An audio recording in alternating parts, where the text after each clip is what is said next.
Բարև ձեզ։ Այսօր մենք խորասուզվելու ենք զարկերակային հիպերտենզիայի կամ ինչպես հաճախ են ասում լուր մարդասպարի կլինիկական աշխարհը։ Եկեք միասին բացահայտենք դրա կառավարման ամենաարդիական ռազմավարությունները։ Եկեք սկսենք մի ապշեցուցուչ թվից՝ 1,13 միլիարդ։ Ու սա գիտեք ուղղակի վիճակագրություն չէ։ Սա այն ամենօրյա կլինիկական մարտահրավերն է, որի հետ մեզնից յուրաքանչյուրը բախվում է իր պրակտիկայում։ Լավ,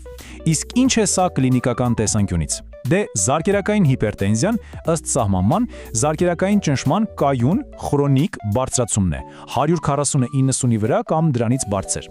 Հենց այս շեմն է, որը մեզ համար ազդանշան է, պահանջելով անհապաղ ուշադրություն եւ իհարկե միջամտություն։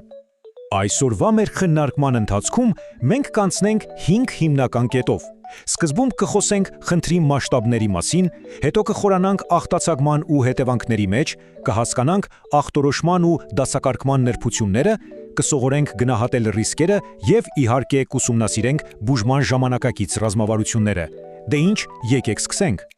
Լավ, որպեսզի հասկանանք, թե ինչպես արդյունավետ պայքարել հիպերտենզիայի դեմ, մենք նախ պետք է խորանանք դրա բունեության մեջ, պետք է հասկանանք, թե ինչու է այն առաջանում եւ որ ամենակարևորն է, ինչ հետևանքներ է թողնում օրգանիզմի վրա։ Պատկերացրեք երկու հզոր ուժ, որոնք կառավարում են մեր ճնշումը։ Մի կողմից սիմպաթիկ ադրենալինային համակարգը, որը կարծես սեղմում է գազի ոտնակը, ստիպելով սրտին ավելի արագ եւ ուժգին աշխատել։ Մյուս կողմից ռենին, անգիոտենզին, ալդոստերոնային համակարգը կամ ՌԱԱՀ, որը գործում է որպես ճնշման կարգավորիչ, այն սեղմում է անոթները եւ պահում ջուրն ու աղը, այդպիսով բարձրացնելով ճնշումը։ ՌԱՀ-ի այս կասկադը իրականում ֆանտաստիկ կարևոր է ոչ միայն պաթոֆիզիոլոգիան հասկանալու, այլև բուժման տեսանկյունից։ Ինչու՞։ Որովհետև այս շղթայի գրեթե յուրաքանչյուր օղակ մեր դեղամիջոցների համար հիմնական թիրախ է։ Սա է ժամանակակից թերապիայի հիմքը։ Իսկ ինչ է անում այս մշտական բարձր ճնշումը սրտի հետ։ Պատկերացրեք, սիրտը մշտապես աշխատում է գերծանրաբեռնված ռեժիմով։ Արդյունքում նրա հիմնական մկանը ձախ փորոքը սկսում է հաստանալ, կարծրանալ եւ այս գործընթացը ցավոք դիաստոլիկ անբավարարությունից կարող է վերաճել սիստոլիկի։ Սա շատ լուրջ հետևանք է։ Բայց սիրտը միակ թիրախը չէ, հեռու է դրանից։ Վնասը տարածվում է ամբողջ օրգանիզմով, գլխուղեղում քաթվածների ռիսկ, երիկամներում նեֆրոսկլերոզ եւ քրոնիկ հիվանդություն, աչքերում տեսողության կորուստ եւ իհարկե ամբողջ անոթային համակարգում արագացված աթերոսկլերոզ, հիպերտենզիան համակարգային խնդիր է։ Դե ինչ, մենք արդեն հասկացանք ինչուն եւ ինչ է տեղի ունենումը։ Հիմա եկեք անցնենք ոչ պակաս կարևոր հարցին։ Իսկ ինչպես ենք մենք այն ճշգրիտ ախտորոշում եւ դասակարգում։ Սա արդեն կլինիկական պրակտիկայի հիմքն է։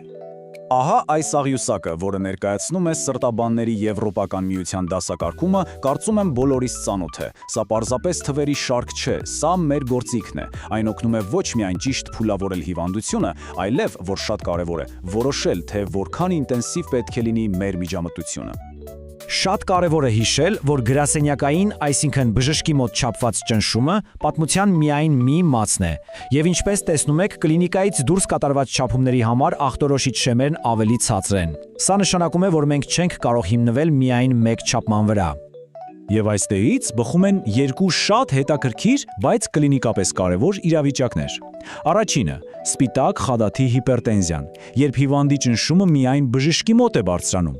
Եվ երկրորդը, որը շատ ավելի վտանգավոր է, քողարկված հիպերտենզիան է, երբ բժշկի մոտ ամեն ինչ կարգին է, բայց տանը կամ աշխատավայրում ճնշումը բարձր է։ Սա իսկական լուր մարդասպանն է։ Սա մեզ բերում է ժամանակակից սրտաբանության հիմնարար սկզբունքներից մեկին։ Մենք չենք բուժում պարզապես 150-95-ի վրա թիվը։ Ոչ,